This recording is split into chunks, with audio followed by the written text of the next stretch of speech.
Hello there and welcome to Black Jackal Gaming. We're going to take a look at the Primaris Lieutenant, which is one of the Space Marine HQ options. So the Lieutenant can join a substantial amount of units, which is really useful. He can also join a unit that's already being led by a captain or a chapter master. Comes with a couple of different options that you can upgrade to, including a relic shield, and he comes with a very nice lethal hits ability. He also has a decent second ability which allows you to fall back and still be able to shoot and charge. Taking a look at his datasheet, he comes in at 65 points per model.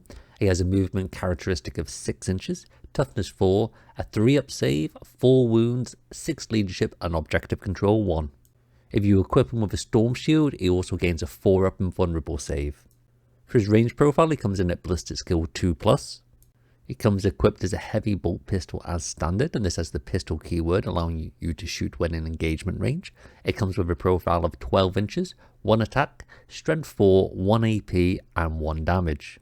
There's a couple of options you can swap the pistol for, the first being the Neo-Volkite pistol, which comes with devastating wounds, which means critical wounds of a 6+ will bypass the save throw of your opponent. Also has the pistol keyword. This comes with a 12-inch range, 1 attack, strength 5, 0 AP and 2 damage.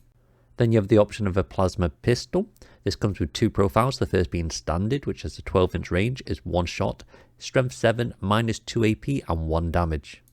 You do have the option of supercharging the plasma pistol, which gives it the hazardous keyword, so you have to roll a d6 once you've fired, and on a roll of 1 the model will take 3 mortal wounds.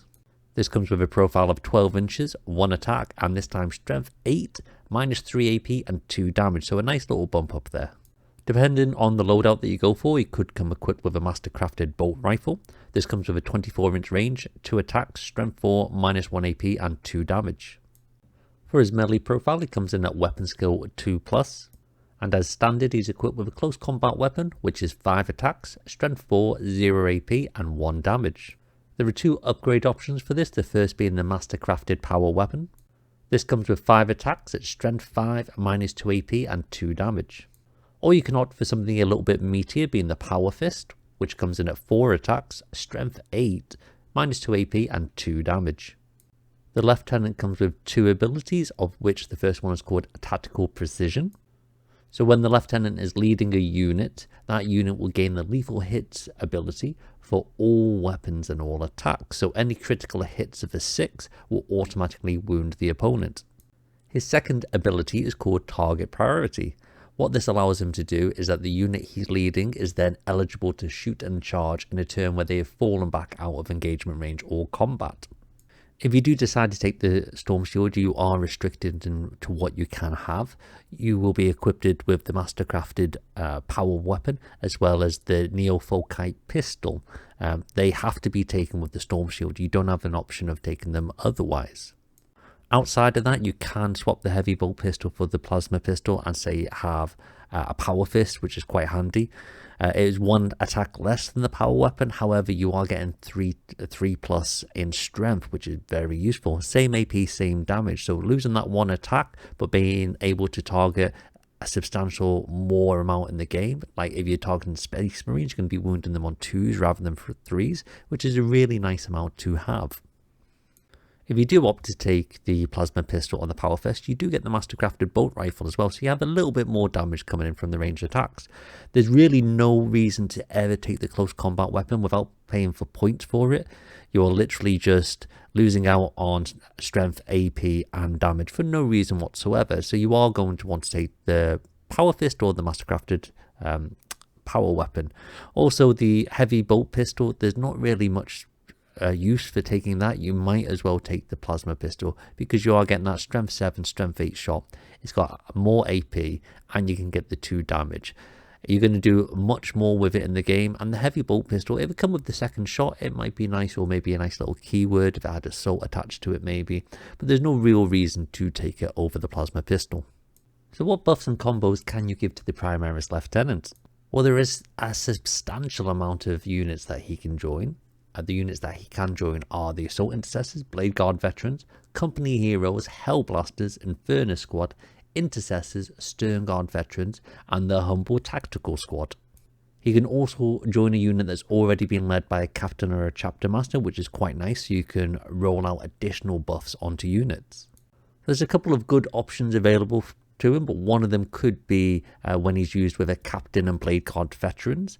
So the lethal hits will make up for the fact that the strength 5 weapons on the blade guard veterans aren't the greatest, but having that -2 AP and 2 damage is quite nice. They have a decent amount of attacks, and they have the ability to reroll 1s in combat as well.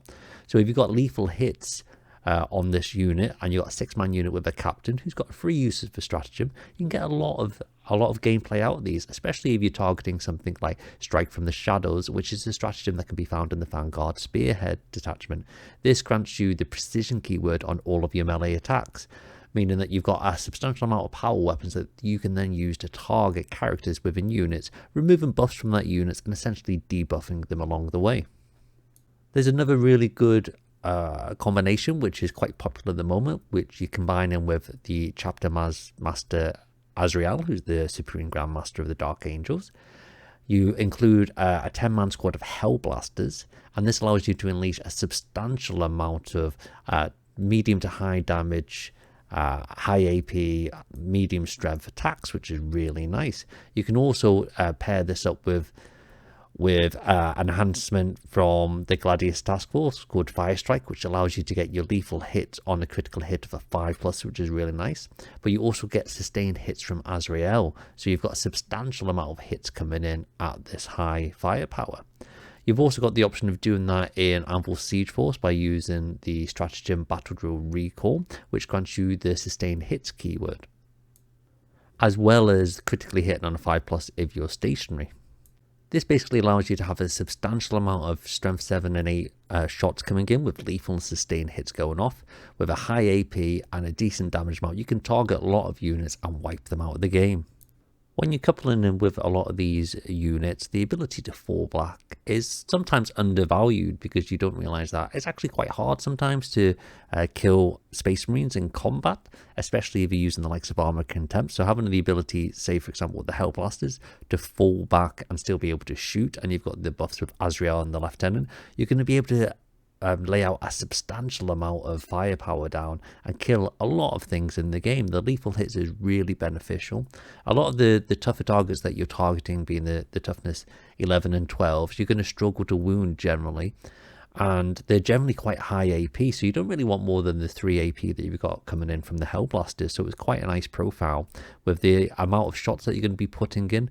They're going to be failing some, and each one, depending if you're overcharged or not, you're getting 2 or 3 damage, which is a hefty amount where you can really whittle down these harder targets. I do think the Lieutenant is a good option, and he is a little bit underutilized. A lot of the good combinations, the likes of the Gravis aggressors, can't really utilize them, and there's a couple of other options there where you're not going to see the most use out of him. But I do think he is a nice little buff, and he's not too expensive to go along the way. A couple of point changes here and there, he might turn into a real hero of the army. Like usual, this is my humble opinion. If you've got any differences of opinion or you agree, leave it a comment down below. If you liked what you saw, hit the like button, subscribe to the channel, and check out these other videos. If you want to support the channel, pop along to Patreon, where you get free access to a bit of blogging and memes, and stay around for the more premium content. See you next time.